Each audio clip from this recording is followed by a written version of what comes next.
Hello everyone, I'm your boy Bemboy, and before this video starts, I just want to let you guys know that this review has been compiled of pros and cons that things I thought that I liked and I disliked from the game.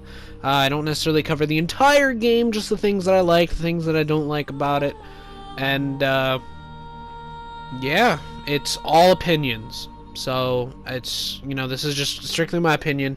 If you love Assassin's Creed Revelations and it's your favorite game ever, more power to you. Anyways, enjoy the video.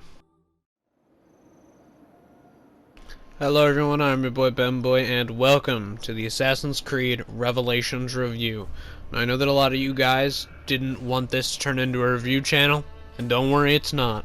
I just do little tiny reviews and my opinions of certain games that people either wanted me to review or I felt passionate about sharing my opinion with the game with you guys. Now, Assassin's Creed Revelations. By the time you're seeing this video, I will have completed my Assassin's Creed Brotherhood Let's Play, and most of you know that that is my favorite Assassin's Creed game of all of them.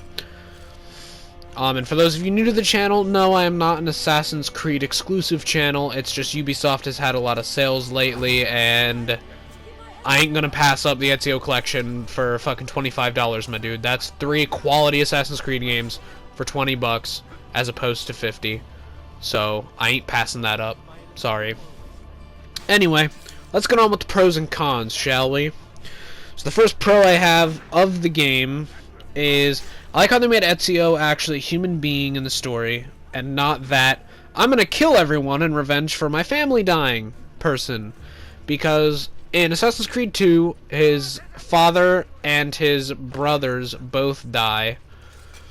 And in Assassin's Creed Brotherhood, his Uncle Mario dies. So, in all the Assassin's Creeds except this one, he is killing people because they killed members of his family. It's pretty much the gist of both of the previous 2 games. Like, that's literally it. There's obviously other things in the story. I mean, that's not it for the entire story, but that's the whole reason why most of this shit just starts off.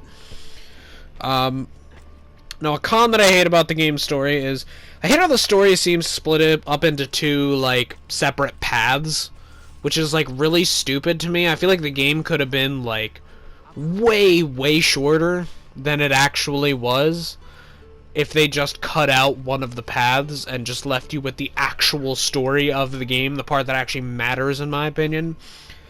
On one side, we have what I like to call the main storyline, where Ezio is trying to fulfill his father's wishes, what his father wanted to do before he was unfortunately murdered, which was open Altair's library in a vault underneath the Masyaf Castle. The Masyaf Castle was the first home and the birthplace of the assassins, of the entire Assassin's Creed. And then, so that's like the main part of the game. That's the part that I actually bought Revelations for, wanted to know. And I also wanted to know what happened with Desmond. I'll get to Desmond in a little bit. Then you have the other side of the story, which I think was completely unnecessary and didn't really need to be in the game entirely. And that is the side of the game where you have to help a character named Yusuf Tazim. Oh, I'll get to this man in a minute.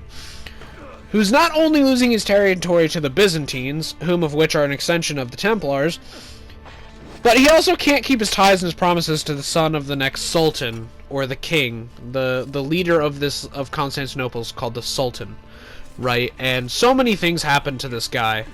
The Prince, he's called. Like, he has an assassination attempt against his life, and he can't even, like, do it himself. Like, he has to have Ezio there. I'll get to that part of the game in a minute as well. On to a pro of this game. I enjoy that there's an entirely different Brotherhood of Assassins that we encounter in this game that aren't built up single-handedly by Ezio. In Assassin's Creed 2, all of the assassins pretty much in that game were joined together through the will of Ezio. Well, in Assassin's Creed 2, you didn't really have, like, Creed building.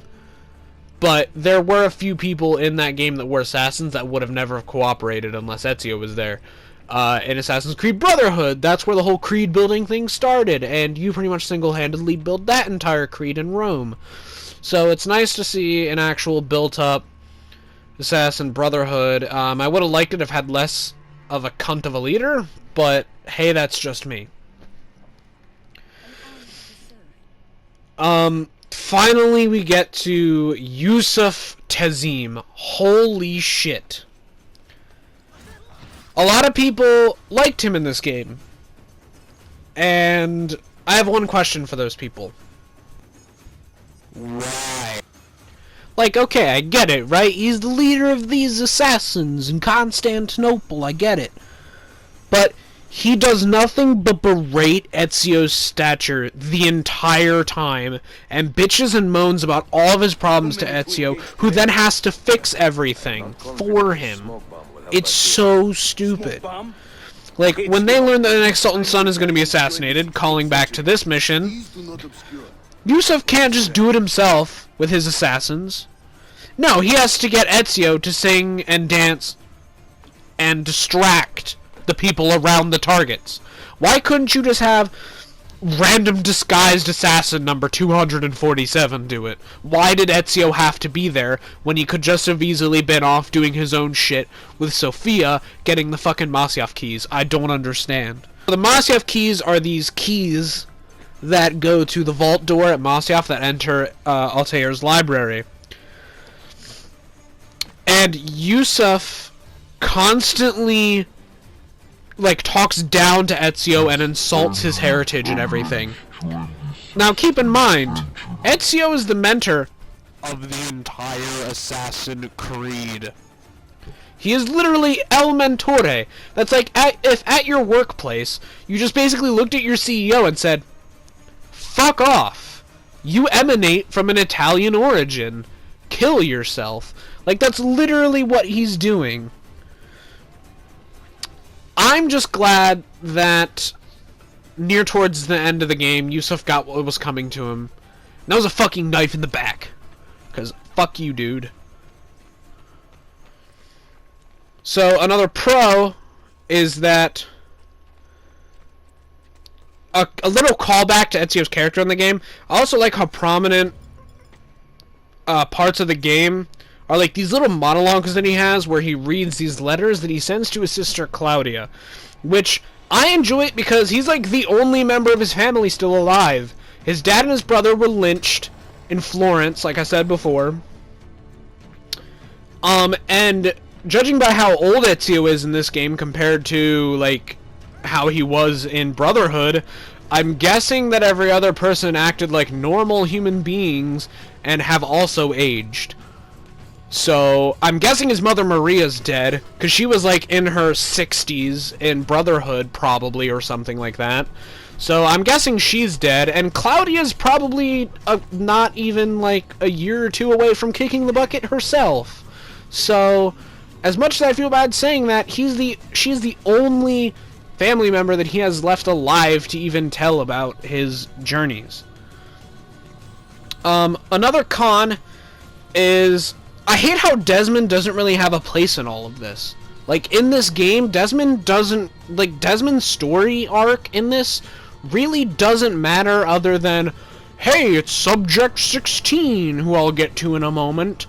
Subject 16, you're here, wow, you're helping me, and I'm stuck in the Animus because I stabbed Lucy, and I'm out cold now in a coma. It's like, it doesn't... All his storyline is him trying to escape the Animus, that's it. And something, i.e. Ezio, is keeping him in the Animus. Like, the apple is keeping him in this coma, so in that way he plays through the rest of Ezio's memories to find out what's inside Altair's library. That's literally it. But a pro of Desmond's whole thing, and going back to Subject 16, is it actually, fully tells how this mysterious Subject 16 fits into the story. We never knew who Subject 16 was other than the guy who came before you in the Animus. Well, we find out how he links in. So apparently, we knew this back in Assassin's Creed, that the Templars were taking people and using their DNA to go back to try to find something called the Apple of Eden, and they were like tracing through people's ancestries and stuff. We knew about that. What we didn't know is how this Subject 16, the guy before Desmond, came really close to the apple, and he was like the first person that actually got to lay eyes on the apple. And we find out what ancestor of his actually got to do that. And we found out that Subject 16's ancestor is actually Altair's son, and Altair is the ancient ancestor of Desmond. So I guess somehow, in some weird fucking way, Subject 16 and Desmond are like brothers or something? I don't know. I don't know how DNA works. I don't know how ancient shit works in this. Fuck. Alright, the next pro I wanna talk about is I like how the Masyaf keys, like, are, like, the sequence of how the Masyaf keys are found in the game. Like, so, let me try to basically explain the, like, the order, I guess, right? So Ezio goes to Masyaf to find this Templar dude who has this book, and this book is a book by Niccolo Polo, and there's a little, like, thing in it that says, go to, it basically tells him to go to Niccolo Polo's trading shop in Constantinople. So he goes there, and he meets Sophia, his future wife. And then, after he's with Sophia for a little bit, he goes into a dungeon. And in that dungeon, he finds a map. And on the side of that map, there are codes. And on those codes are locations of books. And in those books are more codes on the locations of the Masyaf keys. Did you get all that? No? Okay, well, let me repeat. The Masyaf... Yeah, so that's basically how you find these keys, and I actually kind of like that, though, because you don't have to do any code breaking yourself. Sophia does all that nerdy book shit, and you just run around killing people the whole time. It's pretty fun. Another pro is that the two main things I want to point out on there are two, like, things that I want to point out gameplay side of things, alright? I'm done talking about the story. I've said the things that I like and I don't like about the story. So now it's time to talk a little bit about the gameplay, I guess. The gameplay, there are two main things I want to point out. There are a lot of things about the gameplay, but two of the main things that I want to talk about are the hook blade and the bombs. Ottoman hook blade. I like it because it makes the climbing a bit faster. So you aren't having awkward moments where you're like in the middle of climbing a building and Ezio just cocks his head to the side and looks up and seemingly breaks his neck like, where am I climbing next? And it also automatically gives you the ability of the climb leap glove from Brotherhood, which essentially when you're on a wall you hold down R2 and you tap X and he like leaps up and then you hold circle and grab the ledge further up the wall. It's a really easy way to skip ahead while climbing. That's how the climbing gets faster. It's really great. A con about that, though, is as much as I like the hook blade, I dislike how it allows Yusuf to be more of an asshole to Ezio. When he first introduced you to it, he plays it cool like, Ezio, where is your Ezio, hook blade? where is your hook blade? You've never seen one? You don't have a hook blade? Kill yourself. Like, he literally says, like, oh, you don't have a hook blade? Here's one. Let me teach your dumbass how to do it. And it's like, I can figure it out on my own, thank you. Like, Jesus Christ. And another pro that I like is the bombs. I think they're very useful. There's also a lot of variety of the bombs. Like, when I first initially played this on Xbox 360 at my friend's house, because I never owned this on 360, I just thought that there was, like, the shrapnel, the fragmentation bomb, the smoke bomb, the distraction bomb, and then that was pretty much it.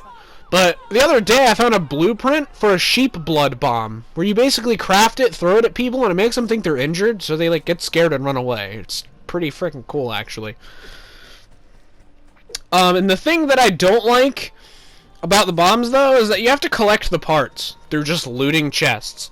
It's like, I just kind of want to be able to go to a store and splurge all this money that the economy has given me on just parts for the bombs. Like, I want to be able to buy the parts for the bombs. I don't want to just have to, like, sit around and, like, run around and, like, collect them.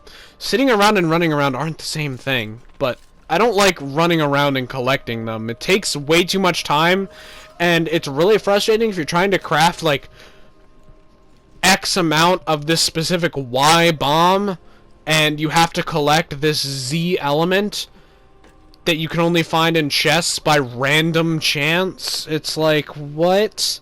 Why? It's worse than supply drops.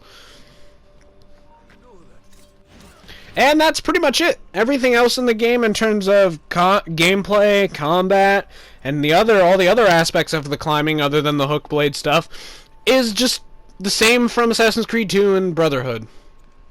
It's just borrowed assets, which isn't a bad thing because it's the same person, so I understand if his climbing style is exactly the same. Makes sense. I'm actually glad that they didn't change it very much.